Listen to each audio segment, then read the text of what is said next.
السلام عليكم ورحمة الله وبركاته، أهلا وسهلا بكم. من خلال كلامنا عن التهاب الضرع كان من الضروري الناس تعرف آلية عمل الضرع وكيف يتم إفراز الحليب وكيف تغزو البكتيريا الضرع مسببة التهاب أو تليف الضرع. طبعا الحويصلات الهوائية أو حويصلات الحليب هي الوحدة الأساسية المسؤولة عن تكوين الحليب، وهي بتشبه كتير حبات العنب، وكل حويصلة بتتكون من طبقة من الخلايا تحيط بفراغ داخلي أو تجويف داخلي، ده اللي بيكون بعد كده في حليب، والخلايا موجودة على جدار الحويصلة بتحيط به.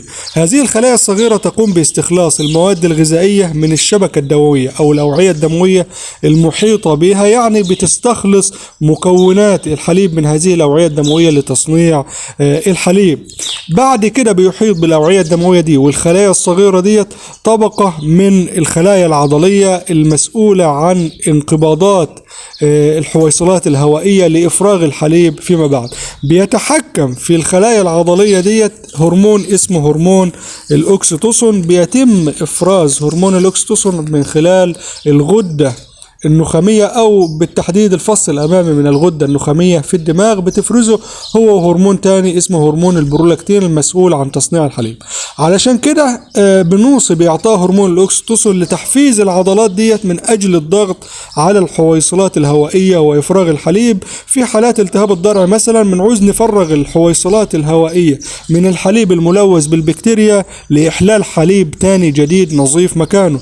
وبتعطى في حالات تأخر نزول الحليب بعد الولادة، في الأمهات التي تعاني من تأخر نزول الحليب بسبب مثلا ضعف التغذية في الشهور الثلاثة الأخيرة، أو كبر سن الأمهات، أو تدهور صحة الأمهات بسبب الطفيلات الداخلية والخارجية والديدان وخلافه، أو في نقطة مهمة جدا اللي هي تعرض الأم للإجهاد أو الإزعاج خلال فترة الولادة.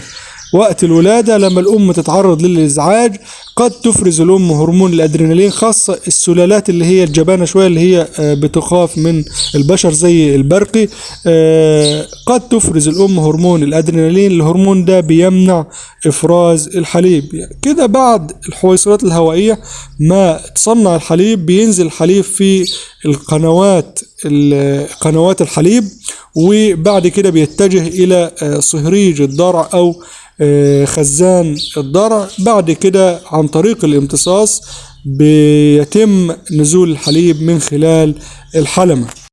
بالنسبة لالتهابات الضرع أحب أوضح للناس إن إحنا الإنسان والحيوان والطيور وخلافه محاطين بمجموعة كبيرة جدا من البكتيريا والجراثيم بشكل لا يصدق. يعني لو خدنا من على بشرة أي شخص فينا مسحة بقطنة ووضعناها في طبق أجار الدم، ده موجود في المختبرات، ووضعنا مادة مغذية لهذه البكتيريا، بعد 24 ساعة البكتيريا التي لا ترى بالعين المجردة دي هتصبح عبارة عن مستعمرات ضخمة جدا، وهنستطيع إن احنا نراها بالعين المجردة. لذلك أحب أوضح إن المناعة هي الشيء اللي ربنا خلقه لتحصين جسم الإنسان والحيوان من هذه البكتيريا والفيروسات. يعني أنت محاط بالبكتيريا والفيروسات، ولكن الجهاز المناعي هو اللي حميك من غزوات هذه البكتيريا. أغلب البكتيريا والجراثيم دي بتكون انتهازية، يعني بمجرد نزول المناعة بتبدأ إن هي تهاجم الجسم. كذلك في حالة الأمهات أو النعاج، بتبدأ الأم بعد الرضاعة بتكون الحلمة مفتوحة، خاصة بعد الولادة مباشرة. لو البيئة اللي الحيوان عايش فيها بيئة غير صحية بتبدأ الجراثيم دي تتسرب داخل الحلمة. الحلمة هي خط الدفاع الأول، المفروض إن هي بتغلق وتمنع دخول بكتيريا.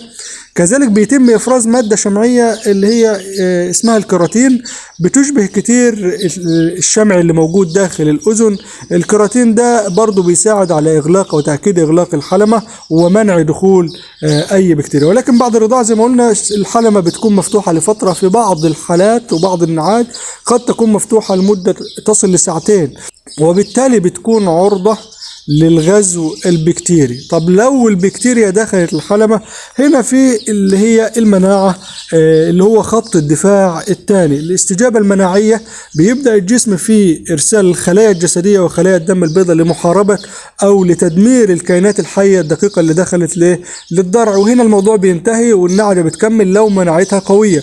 ولكن لو بعد الولادة والمناعة ضعيفة، الكائنات الحية دي بتتغلب على الأجسام المناعية وبتبدأ تفرز سموم بتبدأ تدمر الضرع وتضعف المناعة أكتر وأكتر، وبتسبب آلام ضخمة للحيوان، وهنا بتظهر مشاكل التهاب الضرع.